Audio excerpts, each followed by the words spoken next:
Every morning, millions of people wake up, grab their coffee, and head to work. They design graphics, write code, analyze data, drive trucks, review contracts, diagnose patients. They're good at what they do. Some have been doing it for decades. But lately, something has changed. There's a new anxiety in the air, a question that keeps people up at night, scrolling through articles on their phones at 2 a.m. Will AI replace me? It's not a hypothetical anymore. It's not science fiction. It's happening right now, in real time, and it's happening fast. Let me paint you a picture. Imagine you're a graphic designer with 12 years of experience. You're talented, creative, reliable. One day, your boss shows you a new AI tool. In 30 seconds, it generates a design that would normally take you 3 hours. You smile, say, "It's impressive," give all the right responses. Then you go home and stare at the ceiling until sunrise, wondering how much longer you'll have a job. This isn't made up.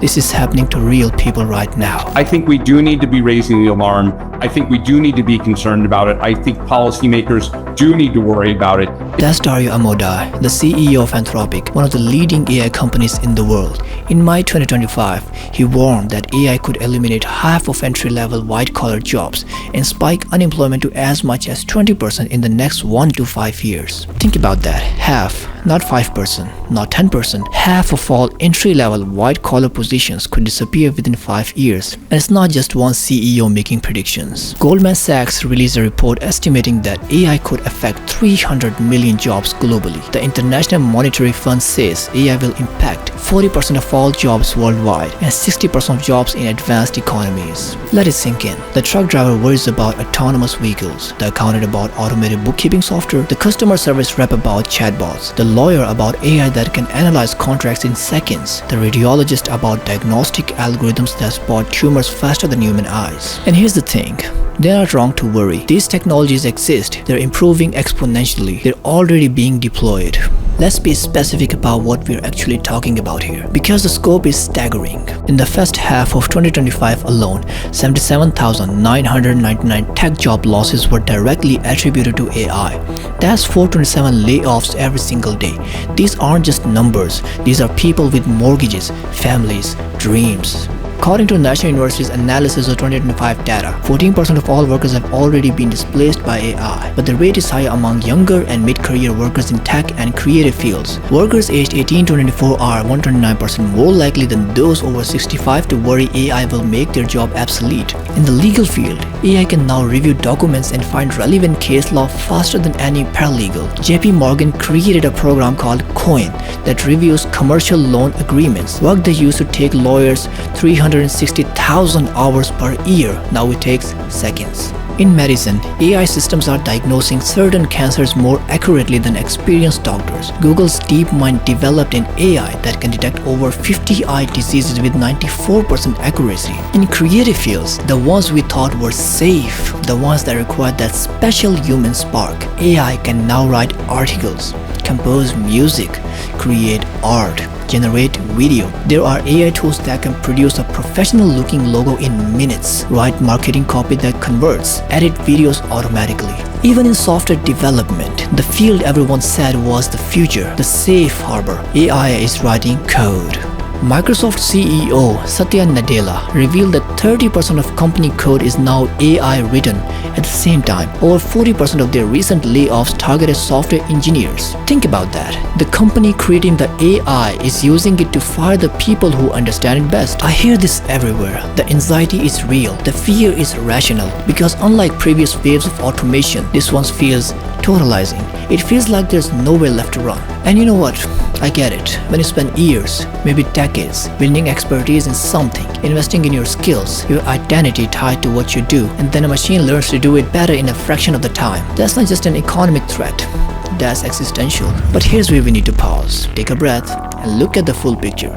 Because this story, this panic about machines replacing humans, is actually a very old story. And how it ended before might surprise you. In 1964, there were 250,000 elevator operators in the United States. The job was simple: operate the elevator, push the buttons, announce the floors, make small talk. Then automatic elevators arrived. Economists predicted disaster. Newspaper ran alarmed headlines. 250,000 people would be unemployed. What would they do? In towns across England and the United States, a series of extraordinary innovations would alter the way people lived and worked for the next 150 years. Here's what actually happened. They became other things. They found new work, and we created jobs that didn't exist before. Harvard economist James Basson studied 270 occupations from the 1950 census. His finding: elevator operators is the only job completely eliminated by automation since 1950. That's not a typo. Out of hundreds of occupations, only one has vanished entirely. Let's zoom out further. In 1900, 41% of Americans worked in agriculture. Farming was the economy. Then came tractors, combines, industrial agriculture. Today, less than 2% of Americans work in farming. We didn't end up with 39% permanent unemployment. We invented entirely new categories of work. Research from MIT's David Author and colleagues finds that approximately 60% of jobs in the United States today didn't exist in 1940, when more than 25% of work was in manufacturing and nearly 20% in farming and mining. The same person repeated with factory automation, with the computer revolution, with the internet disrupting retail, media, music, and countless other industries. Every single time we adapted, the economy evolved, new industries emerged, human labor didn't disappear, it transformed. So maybe AI is just the next chapter in this story. Maybe in 20 years we'll look back and laugh at how weird we were, just like we might chuckle now at the panic over elevator operators. But here's the problem. Here's what keeps me up at night and what should concern all of us. Every previous automation wave took decades to unfold. The agricultural revolution took a century. The industrial revolution took decades. The computer revolution took years. The AI revolution, it's happening in months. Speed, that's the difference. Can human beings, human institutions, human economies adapt at that pace? That's not a question we've ever had to answer before. And that brings us to deeper question, the one beneath all the anxiety and statistics. Let me tell you what's actually happening in radiology departments right now. Because the story is more complicated than AI replaces radiologists, or AI doesn't affect radiologists. In a 2024 research study interviewing healthcare workers about AI, one respondent said, "We're at a crossroads in healthcare. AI is reshaping our roles. We are no longer just caregivers. We're becoming data interpreters and technology experts," which is a big shift. Here's what's actually happening in radiology. AI can analyze a chest x-ray in 0.3 seconds and flag potential tumors. It's remarkably good at pattern recognition, but studies show these AI systems can experience significant drops in accuracy when tested on external data and may perform worse for minority age and sex groups. Radiologists remain adaptable across any patient. The AI requires constant validation and recalibration. And crucially, when the AI flags something, a human still needs to interpret it, communicate it to other doctors, and explain it to patients. Replace? No. Transform? Absolutely. And this is where the narrative starts to get more complicated, more interesting, and more true. Because a simple story, AI will replace humans or AI won't replace humans, is wrong. The reality is messier and more nuanced. What's actually happening is the work is being transformed, the nature of jobs is changing, and in many cases, humans working with AI are becoming more capable than humans alone or AI alone. The architect uses AI to generate dozens of design options in minutes, but still chooses based on understanding human needs, local culture, environmental context. The teacher uses AI to personalize lesson plans for each student, but provides the encouragement, the mentorship, the human connection that makes learning actually happen. One oncologist told City Journal magazine, "I'll tell ChatGPT, here are the patient's medical details. Please compose a letter explaining why she needs this medication, and please cite these 5 journal articles supporting this claim." The process saves me hours each week. That's the time I can use talking to patients instead of insurance companies. So the question shifts. It's not will AI replace humans, it's how will humans' work change and what kinds of humans' capabilities become more valuable. And here's where it gets uncomfortable because the answer isn't the same for everyone. Let me give you some real numbers. In 2023, 37% of companies using AI said the technology replaced workers in their organization because they were no longer needed. In 2024, that jumped to 44% who said employees would definitely or probably be laid off due to AI. These aren't projections, these are things that have already happened. The World Economic Forum predicts 92 million jobs will be displaced by 2030. They also predict 170 million new ones will emerge. Sounds great, right? But here's the catch. These aren't one-to-one swaps. The new jobs aren't in the same locations, they don't require the same skills, and they won't go to the same people. As one analyst put it, a 45-year-old displaced data entry clerk in Ohio isn't going to become an AI ethics officer in Silicon Valley. And here's a brutal truth that we need to face. The transformation isn't smooth, it's not equal, it has winners and it has casualties. The economists are probably right. New jobs will be created. History suggests they will be, but those jobs might require completely different skills. Skills that take years to learn. Skills that require educational backgrounds that not everyone has. What happens in the meantime? What happens to the people who can't make that transition? Studies show automation affects lower wage jobs first and hardest. The people with the least financial cushion, the people who can't afford to go back to school for 4 years, the people living paycheck to paycheck. Demographics matter too. Research shows 58.87 million women versus 48.62 million men occupy positions highly exposed to AI automation. This creates important equity considerations. 49% of Gen Z job seekers now believe AI has reduced the value of their college education in the job market. 4 years and tens of thousands of dollars learning skills that AI now performs in seconds. This is the dark side of transformation. The creative destruction that economists celebrate in the abstract is the devastating when it's your life, your career, your identity being destroyed.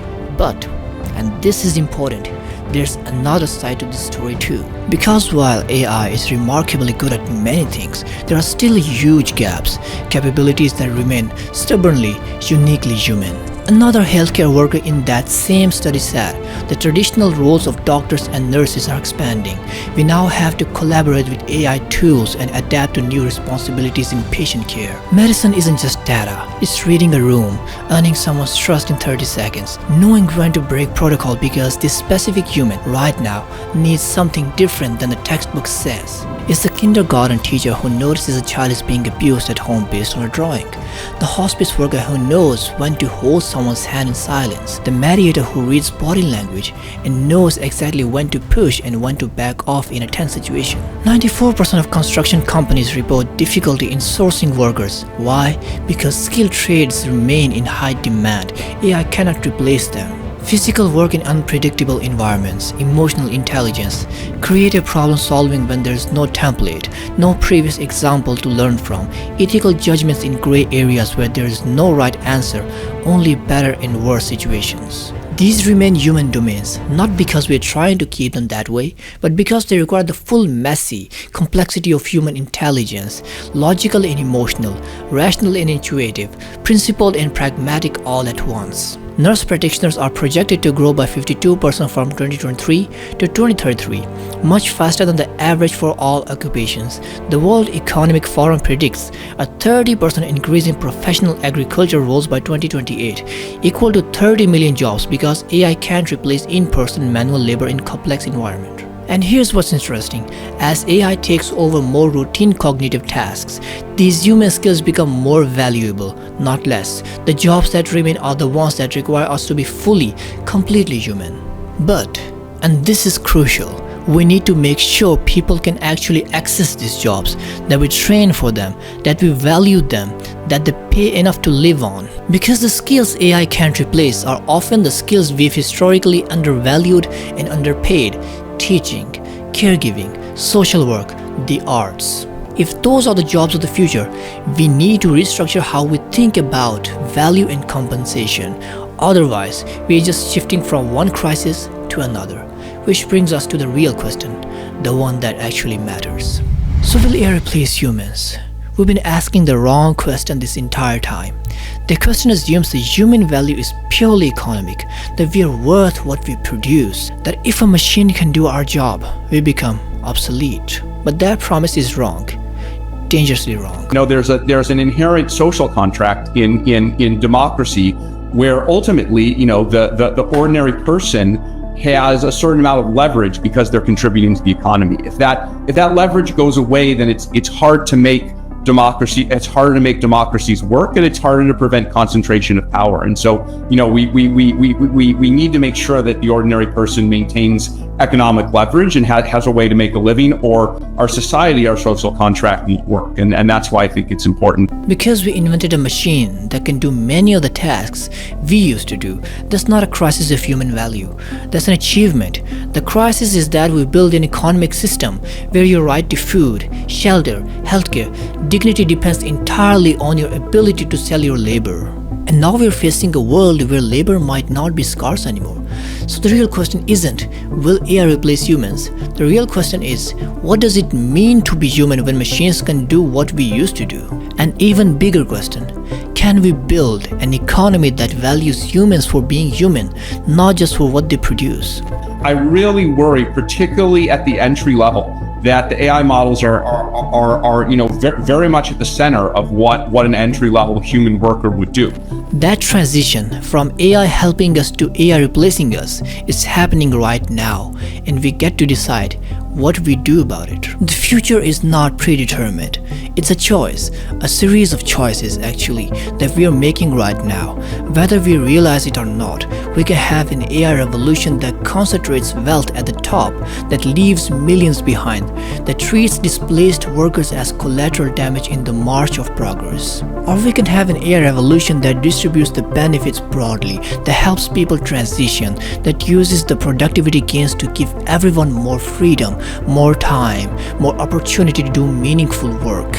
A recent World Economic Forum survey found that 41% of employers plan to reduce their workforce because of AI automation by 2030.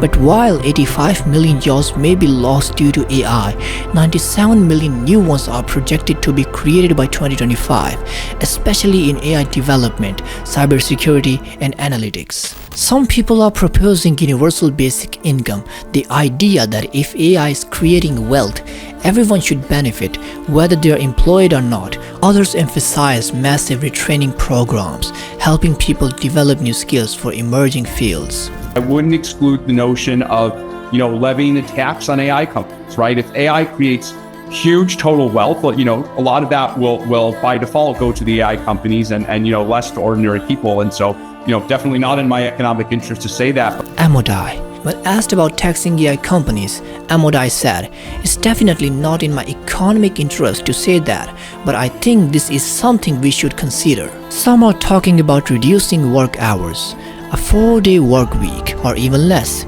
so the remaining human-centered work gets distributed more evenly and everyone has more time for family, creativity, community. Some are experimenting with worker ownership of AI tools, so the productivity gains benefit the workers, not just shareholders. Companies like Amazon and IBM have invested over $1.2 billion collectively in reskilling programs, focusing on cloud and AI fluency. But here's the challenge, only 36% of displaced workers globally have been able to shift into new AI-influenced roles. There's no single answer, but there are a lot of experiments happening, and we need more of them. We need policy, we need investment in education and its training, we need safety nets for people in transition, we need to rethink how we value different kinds of work. We need to have serious conversations about how to distribute the wealth that AI creates. These aren't radical ideas, they are practical necessities. So let me give you the answer, the real answer. Will AI replace humans? AI will replace human tasks, definitely. It's already happening. AI will replace some human jobs. Many of them, in fact. Jobs that exist today will cease to exist. AI will displace millions of workers. The scale of the transition will be enormous. Goldman Sachs research estimates that if current AI use cases were expanded across the economy, 2.5% of US employment would be at risk of displacement. They predict unemployment will increase by 0.5 percentage point during the AI transition period. But replace humans? No. Because we are not just our jobs, we are not just our economic output, we are not just our productivity. We are the nurse who reads fear in a patient's eyes and knows exactly what to say. We are the teacher who sees potential in a struggling student that no test score could capture. We are the plumber who solves problems that don't fit any template. We are the artist who creates meaning from chaos. We are parents and children and friends and lovers. We are storytellers and dreamers and questioners. We are the messy, irrational, creative, empathetic, contradictory creatures who build the machines in the first place. AI can't replace that. By definition, it can't, because all AI can do is what we teach it, what we program it to value, what we decide to build.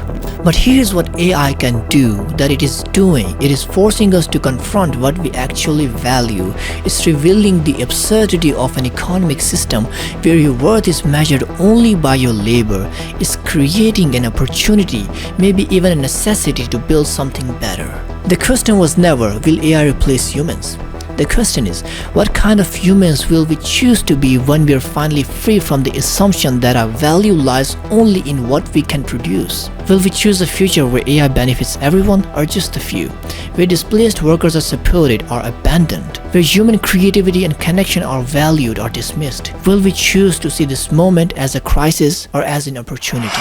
Because here's what I believe after all this research, all these conversations, we're standing at a crossroads. That technology is going to advance, that's inevitable.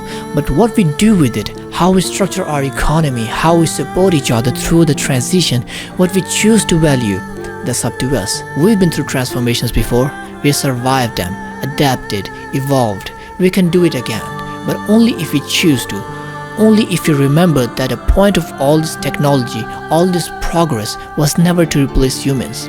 It was to serve them, to free us from drudgery so we could do more of what makes us human. So no, AI won't replace humans, but it might just help us remember what being human actually means and what we do with that knowledge. That's the story we're writing right now.